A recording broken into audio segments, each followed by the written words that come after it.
मैं doctor B S दादिश एक बार पुनः स्वागत करता हूं आप सभी विद्यार्थियों का एबीसी एग्रो क्लासेस उदयपुर के ई प्लेटफॉर्म पर। देखिए, आज हम जो बात करने वाले हैं वो बात करने वाले हैं कृषि के कुछ महत्वपूर्ण सिद्धांत की। ये सिद्धांत आपके जेट, सीयूटी, 11th, 12th सब में काम आने वाले हैं, क्योंकि ये जो बेसिक कंसेप्ट है, जब आप कोई विद्यार्थी अगर 11th एग्रीकल्चर लेता है या 12th एग्रीकल्चर पढ़ता है या वो जेट और सीयूटी की तैयारी करता है, तो कुछ बेसिक कंसेप्ट होते हैं जो उसे पता होने चाहिए। आज हम बात करने वाले हैं उन्हीं बेसिक कंसेप्ट की। उसमें आप एग्रीकल्चर की शाखाएं मान लीजिए, एग्रीकल्चर की प्रमुख क्रांतियां मान लीजिए, या एग्रीकल्चर में कुछ उपकरण यूज होते हैं उनके बारे में बात करेंगे। तो चलिए आज हम चर्चा करते हैं एग्रीकल्चर बेसिक कंसेप्ट्स, जो शुरुआत होगी एग्रीकल्चर शब्द से, उसकी शाखाओं से। चलिए आज की क्लास को आरंभ करते हैं। याद रखिएगा, ये क्लास मुख्य रूप से उन विद्यार्थियों के लिए उपयोगी है जो अभी एग्रीकल्चर में प्रवेश ले रहे हैं, या वो 11वीं में, 12वीं में, या वो जेट और सीयूटी की तैयारी कर रहे हैं। उनके लिए क्लास मुख्य रूप से फायदेमंद साबित होगी। तो यदि आपके मिलने वाले किसी विद्यार्थी ने यदि 11th, 12th या जेट सीयूटी की तैयारी कर रहे हैं, तो ये वीडियो उन तक जरूर पहुंचाइएगा, क्योंकि हो सकता है कि इस इंफॉर्मेशन से उनके 4 या 5 क्वेश्चन एग्जाम में बिल्कुल सही हो जाए। चलिए आज की क्लास का आरंभ करते हैं। जब हम एग्रीकल्चर की बात करते हैं तो सबसे प्रश्न पहला आता है कि एग्रीकल्चर शब्द जो है उसकी मुख्य शाखाएं कौन कौन सी हैं जो उनके 12th में या 11th पे काम आ सकती है। तो आप जानते हैं, वो नाम आप सारे जानते हैं। एक होता है शस्य विज्ञान, एक होता है उद्यान विज्ञान, और एक होती है पशुपालन शाखा। ये तीन मुख्य शाखाएं हैं जिसके बारे में आप 11th, 12th, जेट, सीयूटी में अध्ययन करते हैं। क्या क्या होता है ये आप जानते हैं। शस्य विज्ञान ग्रीक भाषा का शब्द है, इसे कहा गया है एग्रोनॉमी। ये ग्रीक भाषा का शब्द है। इसमें हम फसलों का अध्ययन करते हैं, फसलों का अध्ययन।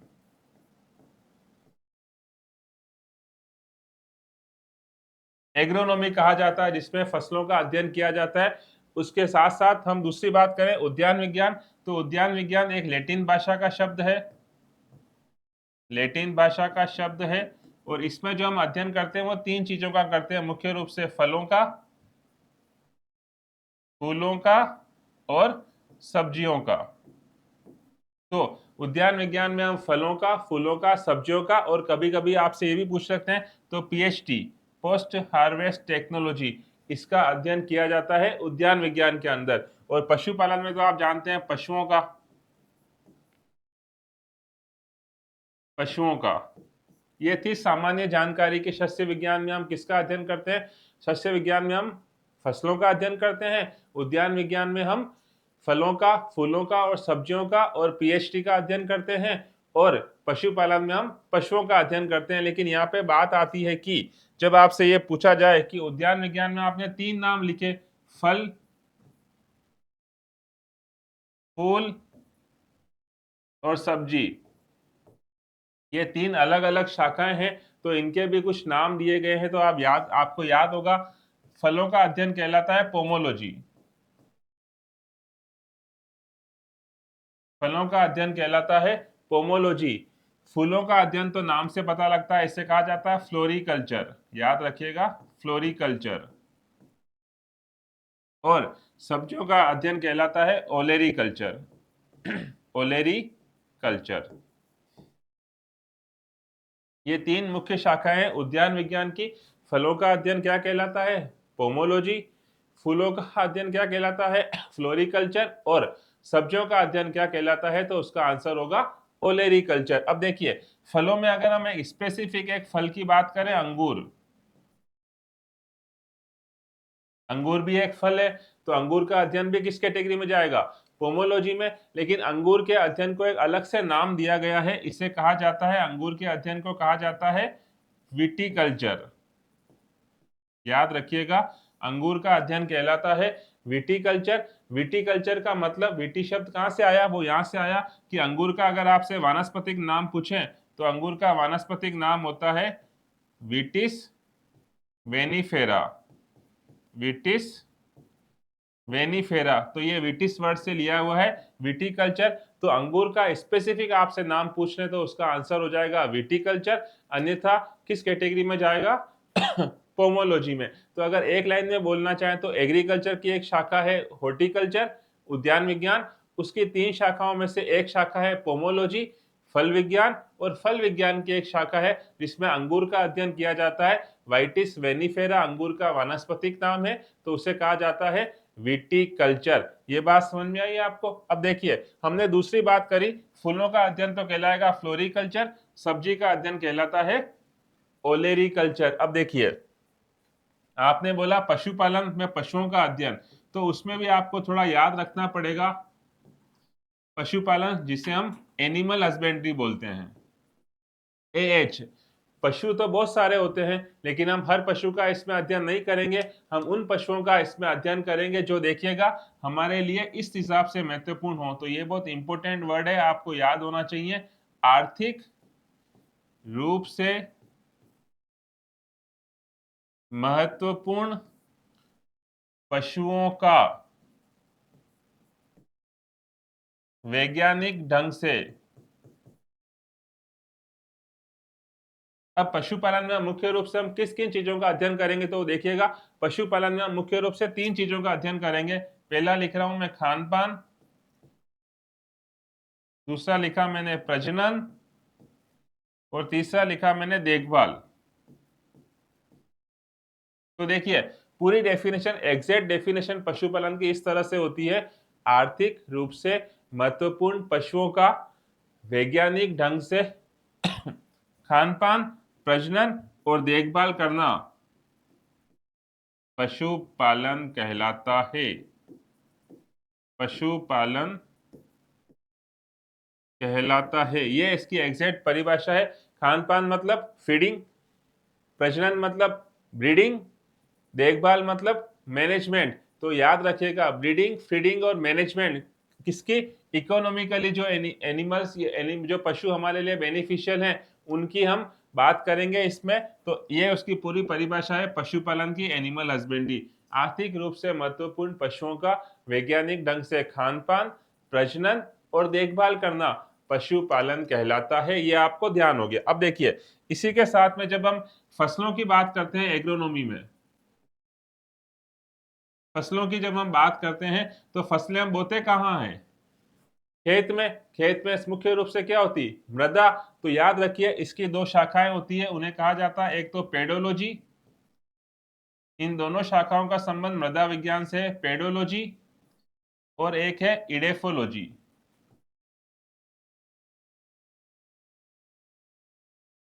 पेडोलॉजी और इडेफोलॉजी का संबंध किससे है?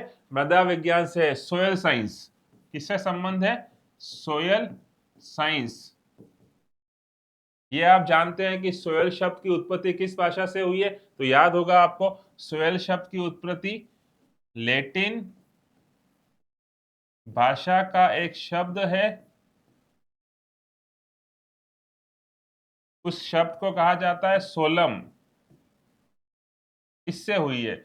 सोयल शब्द की उत्पत्ति लैटिन भाषा के एक शब्द सोलम से हुई है, और सोलम का मतलब होता है फर्श, फ्लोर। तो एक लाइन में बोलना चाहे तो मृदा शब्द की उत्पत्ति लैटिन भाषा के शब्द सोलम से हुई है, जिसका अर्थ होता है फर्श। तो देखिए, जब भी आप मृदा निर्माण का अध्ययन करोगे अगर आपसे ऐसा पूछे पेडोलॉजी में किसका अध्ययन करते हैं, तो आप याद रखना मृदा निर्माण का अध्ययन, मृदा निर्माण का अध्ययन। मृदा का कुछ भी अध्ययन करना है आपको, मृदा के कणों का आकार, उसकी कैसी नेचर है, उसका क्या आकार है कणों का, उन सब के बारे में अध्ययन हम किसमें करेंगे? पेडोलॉजी के अंदर करेंगे। तो फिर इडेफोलॉजी क्या है? इडेफोलॉजी भी तो मृदा विज्ञान का भाग है, और अगर इस पे भी हम मृदा का अध्ययन कर रहे हैं तो फिर अलग अलग नाम क्यों दिए गए? वो नाम इसलिए दिए गए अलग अलग की, याद रखिएगा। इडेफोलॉजी में हम क्या करते हैं? मृदा का पौधों के संदर्भ में अध्ययन करते हैं। ये चीज आप याद रखिएगा, में अध्ययन करना, किसके रेफरेंस में अध्ययन करते हैं? प्लांट्स के रेफरेंस में। किसी भी प्लांट से रिलेटेड अगर मृदा की बात होगी तो वो शाखा हो जाएगी इडेफोलॉजी, और सिंपल मृदा कणों का आकार या उसकी संरचना, उसका टेक्सचर, उसकी नेचर क्या है, उसके बारे में बात होगी तो वो जाएगा पेडोलॉजी में।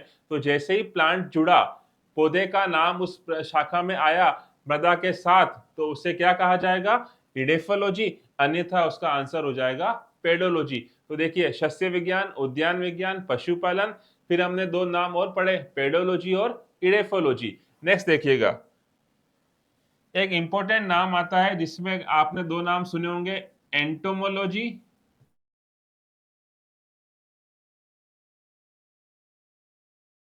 एंटोमोलॉजी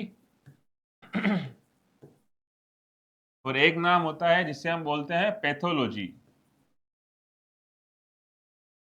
और इसी के साथ में अगर आपने एक नाम और सुना हो तो उससे कहा जाता है निमेटोलॉजी।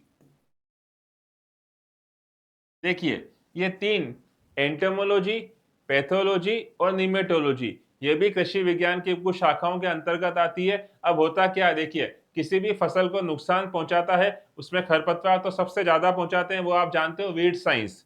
लेकिन उसके अलावा कुछ कीड़े लगते हैं, कुछ रोग लगते हैं, उनका भी तो अध्ययन किया जाएगा, क्योंकि वो मुख्य रूप से उत्पादन को प्रभावित करते हैं। तो देखिए, जब भी एंटोमोलॉजी की बात करते हैं तो एंटोमोलॉजी को कहा जाता है कीट विज्ञान। कीट विज्ञान, कीटों का अध्ययन जो किया जाता है वो एंटोमोलॉजी में किया जाता है। और पौधों में अगर कोई रोग लगता है तो पैथोलॉजी को कहा जाता है रोग विज्ञान। पादपों में लगने वाले रोग, जैसे टिक्का रोग आपने नाम सुना होगा, खेरा रोग, किसी भी रोग की बात होगी तो उस रोग का अध्ययन जो होगा वो किससे होगा? पैथोलॉजी से। याद रखिएगा, एंटोमोलॉजी में हम अध्ययन करते हैं किसका? कीट विज्ञान, कीटों का। और पैथोलॉजी में हम अध्ययन करते हैं किसका? रोग विज्ञान, मतलब पादपों में होने वाले रोगों का, प्लांट पैथोलॉजी। और तीसरा वर्ड आता है निमेटोलॉजी। मृदा के अंदर सूक्ष्म जीव पाए जाते हैं, मृदा में कुछ सूक्ष्म जीव होते हैं जो पौधों को नुकसान पहुंचाते हैं, उन्हें कहा जाता है निमेटोड। तो निमेटोड सूत्रकृमि, जिसे हिंदी में वो कहा जाता है सूत्रकृमि। तो अगर कभी आपसे पूछ लें कि सूत्रकृमि का अध्ययन किस शाखा में किया जाता है, तो आपका आंसर होगा निमेटोलॉजी। यहां तक बात समझ में आई आपको? अब देखिए, नेक्स्ट बात करते हैं, कुछ इंपॉर्टेंट शाखाएं आपने सुनी होगी, जैसे एपीकल्चर। एपीकल्चर में हम किसका अध्ययन करते हैं? मधुमक्खी का अध्ययन किया जाता है। एक लेक कल्चर सुना होगा आपने, लेक कल्चर, लाख के कीड़े का अध्ययन किया जाता है। लाख के कीड़े का अध्ययन किया जाता है। इस तरह से एग्रीकल्चर में बहुत सारी शाखाएं हैं जिसके बारे में आपको पता होना चाहिए। एपीकल्चर में हम अध्ययन किसका करते हैं? तो आपका आंसर हो जाएगा, एपीकल्चर में हम अध्ययन करते हैं मधुमक्खी का। इसके अलावा अगर आपसे पूछ लें तो आपको बताया मैंने अभी, लेक कल्चर, लेक कल्चर में अध्ययन किसका करते हैं? तो उसका आंसर क्या हो जाएगा? लेक कल्चर में हम करते हैं लाख के कीड़े का अध्ययन। यहां तक बात समझ में आई आपको? अब देखिए, हम एक आगे एक इंपॉर्टेंट बात करते हैं। इंपॉर्टेंट बात में अगर आपसे ऐसा पूछ लें, मोरिकल्चर, इसी से रिलेटेड क्वेश्चन अगर आपसे पूछ लें, मोरिकल्चर, मोरिकल्चर, तो याद रखिएगा इसमें शहतूत की अध्ययन किया जाता है। शहतूत के ऊपर जो होता है उसमें अध्ययन करते हैं मोरिकल्चर के अंदर। ये आप याद रखिएगा, मोरिकल्चर में शहतूत की जो खेती होती है उसका अध्ययन करते हैं, शहतूत की खेती। इसका अध्ययन हम किसमें करते हैं? मोरिकल्चर के अंदर करते हैं। वर्मी कल्चर तो आप जानते हैं, पीसी कल्चर भी आप जानते हैं। वर्मी कल्चर नाम सुना होगा आपने, वर्मी कंपोस्ट भी सुना होगा। वर्मी कल्चर और एक है PC culture. PC culture, vermi culture में हम अध्ययन किसका करते हैं? आपको ध्यान है, वर्मी कल्चर शाखा का मतलब है वर्मी कंपोस्ट का। अगर आप नाम सुना हो तो वर्मी कंपोस्ट में हम क्या करते हैं? केंचुओं का अध्ययन करते हैं। तो वर्मी कल्चर कहलाएगा केंचुआ पालन, केंचुआ पालन। और पीसी कल्चर का अध्ययन तो आप जानते हो, पीसी कल्चर में हम किसका अध्ययन करते हैं? मछलियों का अध्ययन किया जाता है, मछलियों का अध्ययन। और मछलियों के अध्ययन करने को लिम्नोलॉजी भी कहा जाता है, ये भी आप याद रखिएगा, लिम्नोलॉजी या फिशरीज। ये तो आप जानते हो, फिशरीज नाम तो फिश से बना हुआ, आपको पता लग जाएगा। पिसीकल्चर का मतलब होता है मछलियों का अध्ययन, या पिसीकल्चर न बोलो तो आप उसमें दूसरा नाम क्या बताओगे इसको? इसे कहा जाता है लिम्नोलॉजी। ये बहुत इंपॉर्टेंट नाम है जो आपको पता होना चाहिए। अब देखिए यहाँ पे एक इन सब चीजों के साथ में एक सिंपल सा कंसेप्ट पूछे, घासों का अध्ययन क्या किया कहलाता है? घास, साइनोडोन डेक्टाइलोन, घास का अध्ययन क्या कहलाता है? तो याद रखिएगा, घास का अध्ययन कहलाता है एग्रो हिस्टोलॉजी। इस तरह से आपको एग्रीकल्चर की कुछ शाखाओं के बारे में पता होना चाहिए था। अब देखिए आगे स्टार्ट करते हैं, दूसरा पॉइंट लेते हैं। देखिए क्रांति, एग्रीकल्चर में आपने क्रांतियों के बारे में सुना होगा। दो मुख्य क्रांति आप जानते हो, एक होती है हरित क्रांति, दूसरी आपने नाम सुना होगा श्वेत क्रांति। देखिए हरित क्रांति का संबंध अगर आपसे पूछें किससे, तो गेहूं और धान से। हुआ क्या था, हरित क्रांति का मतलब था कि जब भारत में इसका उत्पादन कम होने वाला लगा, आवश्यकता से कम, तो हमने क्या किया, हमने बाहर से कुछ ऐसी वैरायटी के ऐसे जीन को लेके आए जो ड्वार्फ जीन थे, बोनी प्रजाति के थे। उससे क्या हुआ, पौधे की साइज छोटी रही, लेकिन गेहूं पे बालियों की संख्या पहले की तुलना में बहुत बढ़ गई, तो प्रोडक्शन बढ़ने लगा। इसीलिए इसको कहा जाता है हरित क्रांति। और ये स्टार्ट हुई थी 1966-67 में, ठीक है। और किस में हुई थी, गेहूं में और धान में। मैंने अभी बताया आपको, बोनेपन के जीन को लेके आए थे तो उनके नाम होंगे, तो याद रखिए गेहूं का जो जीन था उसे कहा जाता था नोरिन, नोरिन या नोरिन 10। और धान का जो जीन था उसे कहा गया डी जियो वू जीन। याद रखिएगा, डी जियो वू जीन धान में बोनेपन के लिए उत्तरदायी था, नोरिन या नोरिन 10 गेहूं में बोनेपन के लिए उत्तरदायी था। और इसी बोने जीन को भारत में आरएसटी भी कहा जाता है, RST1, RST2, reduce height. RST1 का मतलब रिड्यूस्ड हाइट, RST1 और RST2 भारत में बोनेपन के लिए जीन उत्तरदायी था, उसको कहा गया। और धान के लिए था डीजीओ वो जीन। इसकी शुरुआत हुई थी 1966-67 में। और दो महान वैज्ञानिक आप इसके बारे में जानते हैं, वो नाम है, एक तो नॉर्मन ई बोरलॉग, और दूसरे आप जानते हो mister Swaminathan. Norman E Borlaug को विश्व में हरित क्रांति का जनक कहा जाता है, का जनक। और स्वामीनाथन को भारत में हरित क्रांति का जनक कहा जाता है।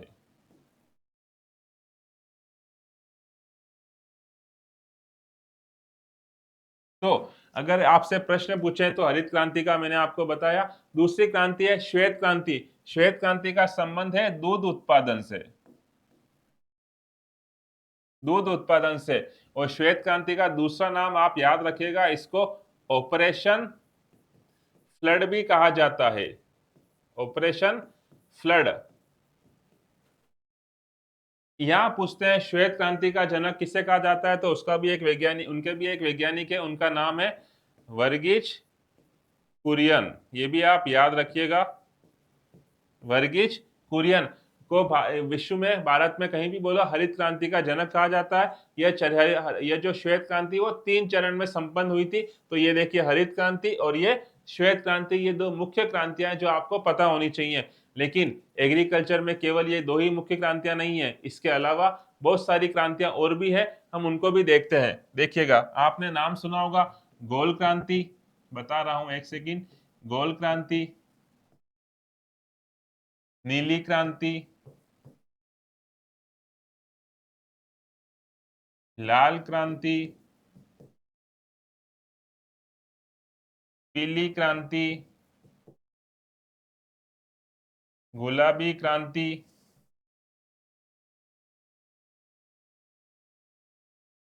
इस तरह की एग्रीकल्चर में बहुत सारी क्रांतियां हैं। रजत क्रांति, सुनहरी क्रांति, काली क्रांति।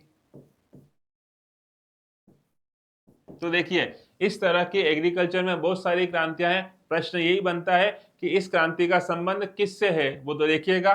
गोल क्रांति का संबंध है आलू से,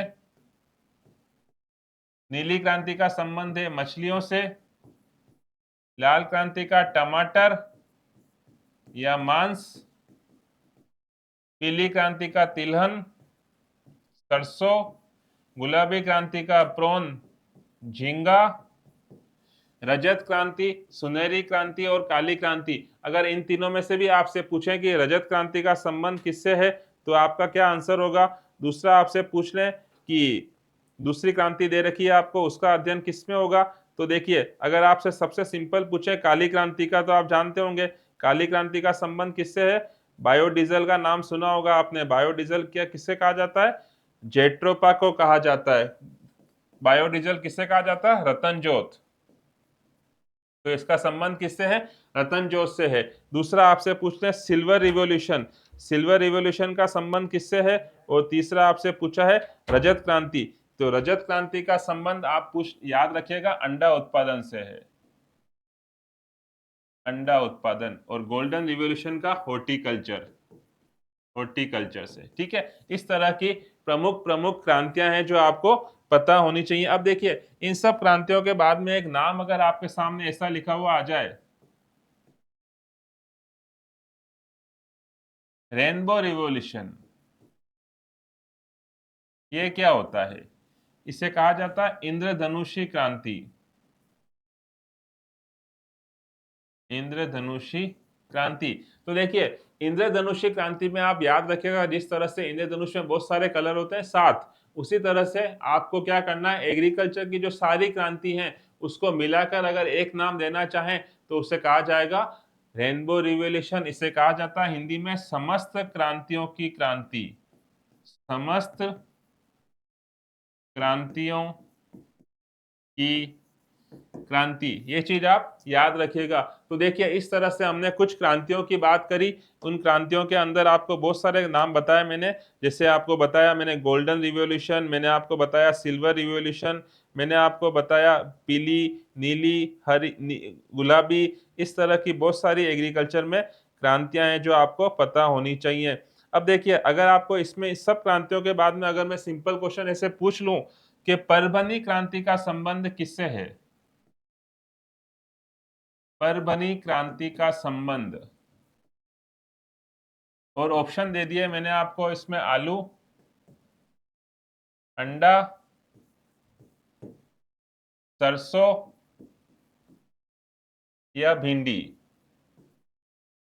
तो देखिए कुछ प्रश्न हम ऐसे भी सोल्व कर सकते हैं कि हर प्रश्न हमें आता हो ये जरूरी नहीं है, लेकिन हम उन ऑप्शन से कट तो कर सकते हैं। तो देखिए अभी हमने जो आपको बताया वो ये बताया कि सॉरी आलू का संबंध किस क्रांति से? गोल क्रांति से है। अंडे का संबंध किस क्रांति से है? रजत क्रांति से है। सरसों का संबंध किस क्रांति से है? पीली क्रांति से है। तो जब आप तीन कंसेप्ट, तीन ऑप्शन के बारे में श्योर हो कि ये तीनों उसके आंसर नहीं हो सकते, तो अंडरस्टूड है कि चौथा उसका आंसर हो जाएगा। तो आप इस तरह से भी प्रश्न सोल्व कर सकते हो। हर प्रश्न आता हो ऐसा संभव नहीं है और जरूरी भी नहीं है, आप उस ऑप्शन से भी प्रश्न आंसर निकाल सकते हो। तो देखिए इस कारण से याद रखिएगा परभनी क्रांति का संबंध किससे हो गया? भिंडी से। ये बहुत इंपॉर्टेंट क्वेश्चन है, आपको इस तरह से क्वेश्चन सोल्व करना आना चाहिए। तो परभनी क्रांति का संबंध किससे हुआ? तो आपका आंसर हो जाएगा भिंडी से। अब देखिए मैंने अभी आपको बताया था एग्रीकल्चर में कुछ उपकरण भी आते हैं, उन उपकरण की बात करते हैं। बहुत सिंपल उपकरण आपने नाम सुने होंगे, एक है लेक्टोमीटर, एक आपने सुना होगा एनीमोमीटर, एक आपने सुना होगा ब्यूटाइरोमीटर, एक आपने सुना होगा हाइड्रोमीटर, हाइड्रो हाइड्रोमीटर, और एक आपने सुना होगा हाईग्रोमीटर। इस तरह से एग्रीकल्चर में अलग अलग उपकरण आते हैं। सबसे पहला दे रखा है लेक्टोमीटर। लेक्टोमीटर तो आप जानते हैं, लेक्टोमीटर का संबंध किससे होता है?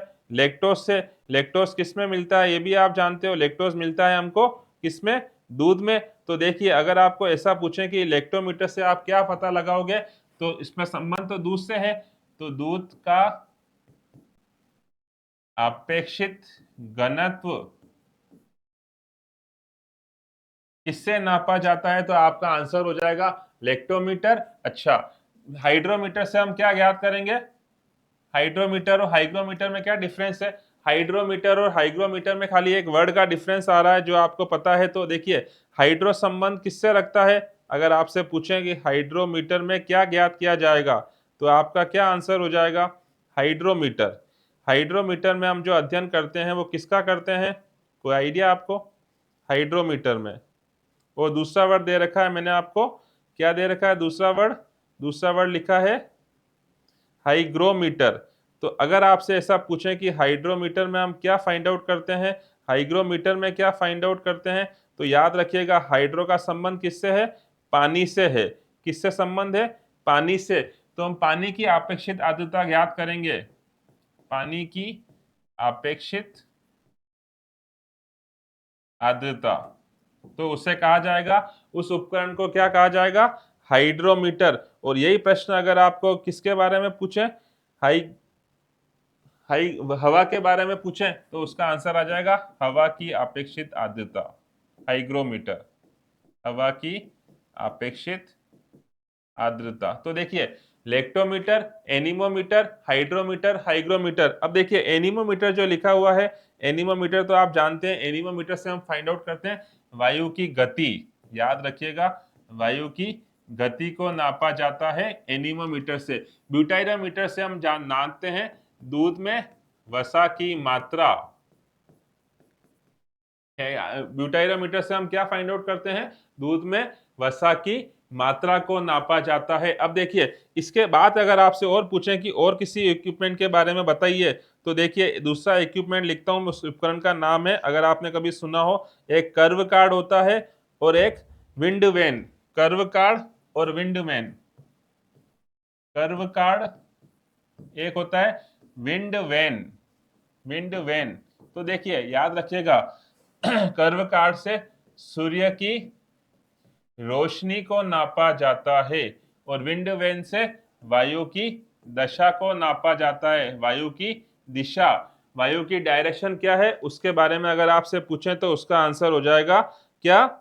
एनीमोमीटर से तो हमने वो बात फाइंड आउट कर लिया था, विंड वैन से हम क्या फाइंड आउट कर रहे हैं? विंड वैन से हमको पता लग रहा है वायु की दिशा, कर्व कार्ड से हमको पता लगा सूर्य की रोशनी। और अगर आपको पूछ लें अल्टीमीटर और प्लेनीमीटर, याद रखिएगा अल्टीमीटर और एक और इंपॉर्टेंट है प्लेनीमीटर। अल्टीमीटर से याद करते हैं ऊंचाई और प्लेनीमीटर से याद करते हैं पत्ती की सतह का एरिया, सतह का क्षेत्रफल। इस तरह से एग्रीकल्चर में बहुत सारे इक्विपमेंट आते हैं जिनके बारे में हर स्टूडेंट को पता होना चाहिए जो जेट, सीयूटी, 11th 12th इनकी तैयारी कर रहा है। अब देखिए, इन सब के बाद में दो वर्ड और लिख देता हूं मैं आपके सामने, वो है एक तो बैरोमीटर, बैरोमीटर, और एक लिखा टेंशियोमीटर। बैरोमीटर और टेंशियोमीटर, तो याद रखिएगा बैरोमीटर से वायु का दाब नापा जाता है, प्रेशर।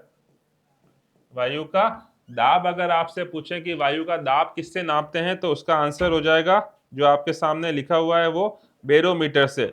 और अगर आपको दूसरा क्वेश्चन पूछ लें कि फिर टेंशियोमीटर से क्या फाइंड आउट करते हो, तो टेंशियोमीटर से हम फाइंड आउट करते हैं क्या? टेंशियोमीटर से हम फाइंड आउट करते हैं मृदा नमी तनाव। याद रखिएगा, मृदा नमी तनाव। बैरोमीटर से हम फाइंड आउट करते हैं वायु दाब और टेंशियोमीटर से हम फाइंड आउट करते हैं मृदा नमी का तनाव। अब देखिए, अगर आपको ऐसा क्वेश्चन पूछ रहे हैं इन सबके बाद में कि एक इक्विपमेंट दे दिया आपको पोटोमीटर, पोटोमीटर, पोटोमीटर से क्या ज्ञात करते हैं, तो याद रखना पोटोमीटर से हम वाष्पोत्सर्जन की मात्रा ज्ञात करते हैं। तो इस तरह से कृषि में बहुत सारे इक्विपमेंट है जिनके बारे में आपको पता होना चाहिए। तो देखिए, आज हमने जो बात करी वो क्या करी?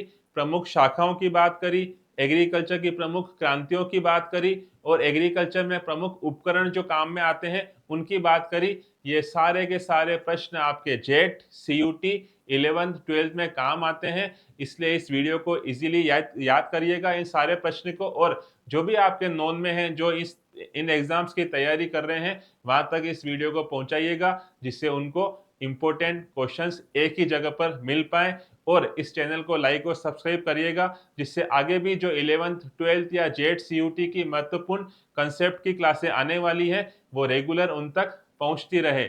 जुड़े रहे आपके अपने एबीसी एग्रो क्लासेस उदयपुर परिवार के साथ। बहुत बहुत धन्यवाद आप सभी का।